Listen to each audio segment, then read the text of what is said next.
Olá, bem-vindos à Biblioteca Destilada. Hoje a gente vai mergulhar num livro com mais de 2.500 anos que tem uma proposta, no mínimo, ousada. E se a gente estiver vivendo a vida do jeito mais difícil possível? Sabe aquela sensação de que a gente acorda e já começa a empurrar uma pedra morro acima? É uma correria, uma força que a gente faz o tempo todo para que as coisas aconteçam. Cansa, né? E se eu te disser que a solução não é ter mais força, mas talvez parar de lutar contra a maré? Parece loucura, mas uma sabedoria milenar aposta todas as fichas nisso. Pensa só, de um lado está o nosso modo padrão de operação. Forçar resultado, tentar controlar cada detalhe, agir o tempo todo, sem parar. Do outro, a proposta do Tao, permitir que as coisas aconteçam, confiar no processo e o mais doido de tudo, agir sem esforço. Eu sei, parece papo de quem desistiu, né? Mas fica aqui, porque a gente vai desvendar esse que parece ser um paradoxo. E este é o nosso mapa de hoje. A gente vai começar falando desse cansaço de nadar contra a maré, depois vamos conhecer a história do bibliotecário que virou lenda, desvendar os 3 segredos do fluxo, fazer o teste de fogo com a pergunta tá, mas e os boletos, lançar um desafio prático e fechar com uma reflexão. Bora nessa jornada? Então vamos lá. Seção 1. Cansado de nadar contra a maré?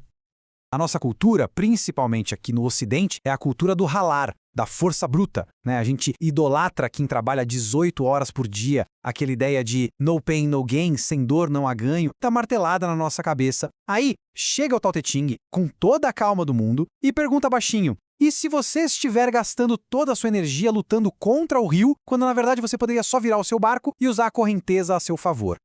Seção 2. O bibliotecário que virou lenda.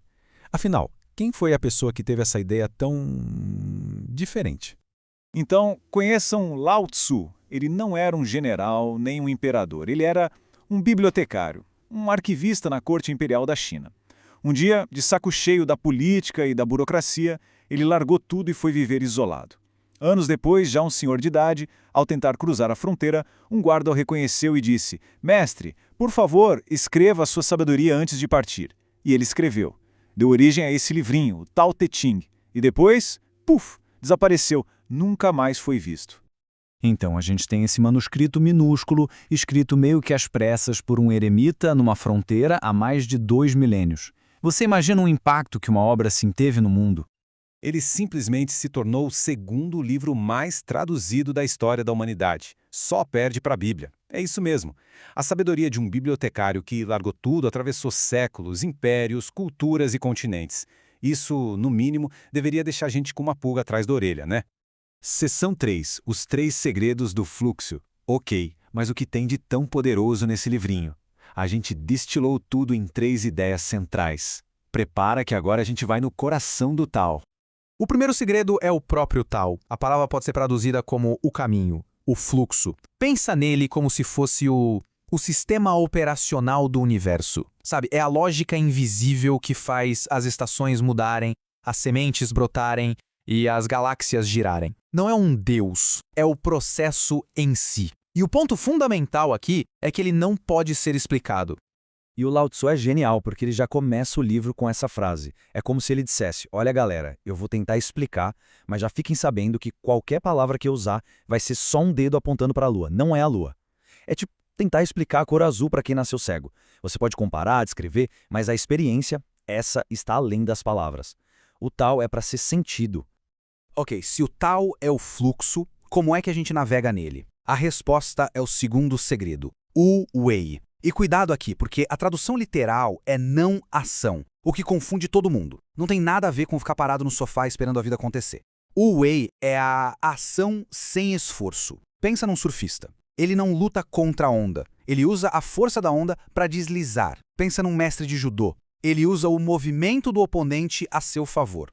Isso é o Wei. E a metáfora que Lao Tzu usa para explicar o Wei é perfeita: a água. Pensa na água.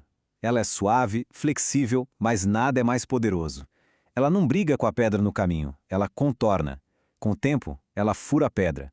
Ela sempre procura o caminho mais fácil, o lugar mais baixo. Ser como a água é a essência do Wu Wei. E aí a gente chega no terceiro segredo, Talvez o mais contraintuitivo de todos para a nossa cabeça, moderna, que é obcecada em preencher cada espaço, cada segundo. Lao Tzu nos chama para apreciar o poder do vazio, a utilidade daquilo que não está lá. No poema 11, ele dá exemplos que fazem a ficha cair na hora. O que faz uma roda ser útil é o buraco no meio, o vazio, que permite que ela gire no eixo. O que faz um copo ser útil? O espaço vazio dentro dele. E uma casa? As portas e as janelas, os vazios na parede. A utilidade surge do que não existe. Na nossa vida, isso é o silêncio, a pausa, o espaço para respirar. É nesse vazio que as melhores ideias e a ação certa aparecem. Seção 4. Ok, mas e os boletos? Vamos trazer essa conversa para segunda-feira de manhã. Certo, tudo isso é lindo, poético, ser como água, abraçar o vazio, mas e quando o chefe está cobrando o relatório, os e-mails não param de chegar e os boletos estão vencendo? Isso não é só uma desculpa bonita para procrastinar, é uma pergunta justa, totalmente válida, e o Tao tem uma resposta bem pragmática para isso. O erro clássico é achar que o Wu Wei significa deixa a vida me levar, a vida leva a eu. A sabedoria aplicada é outra coisa, muito mais sofisticada. Não se trata de não agir, se trata de agir com inteligência, na hora certa, com a força certa. É parar de dar murro em ponta de faca e procurar a maçaneta da porta. É sobre ser eficaz, não sobre desistir. É gastar menos energia para ter mais resultado. E esse trecho aqui é a chave de ouro. O poder do Tao não é sobre controlar o mundo lá fora, é sobre dominar o mundo aqui dentro. A verdadeira batalha é contra a nossa própria pressa, nossa teimosia, nosso ego que quer forçar tudo. Quando você domina a si mesmo, ganha clareza para agir com o Wu Wei no mundo. É o autoconhecimento que te ensina a surfar a onda. Seção 5. Seu desafio Wu Wei. Beleza, chega de teoria. Bora sentir um gostinho disso na prática. Eu quero propor um microexperimento de 3 passos. Primeiro passo, pensa aí numa área da sua vida onde você sente que está forçando a barra, empurrando demais. Pode ser no trabalho, num relacionamento, qualquer coisa. Passo 2, por um dia, só um dia, para de forçar. Não tenta resolver, não tenta controlar. Só observa. E o passo 3, o mais importante, se pergunte, o que a água faria aqui? Ela seria flexível, insistente, mais suave? Ela contornaria o obstáculo? A resposta pode te surpreender. E agora, o convite é para você. Qual vai ser a área que você vai escolher para esse pequeno experimento? Um projeto que não anda? Uma conversa que você está adiando? Compartilhe aqui nos comentários qual é o seu desafio Wu Wei. Ler as ideias e os desafios de outras pessoas pode ser muito, muito inspirador para todo mundo. E chegamos na nossa última sessão, um pingo d'água no rio. Hora de amarrar todas essas pontas. Olha, o ponto fundamental é este.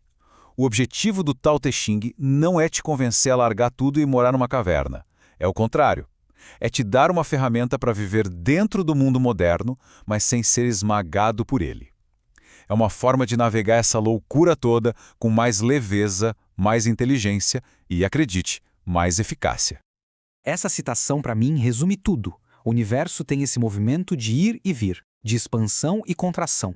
E o nosso jeito de dançar com essa música não é com a força, é com a delicadeza. Com a ação sutil e inteligente, a força bruta quebra, a delicadeza se adapta, contorna e, no fim, sempre chega lá.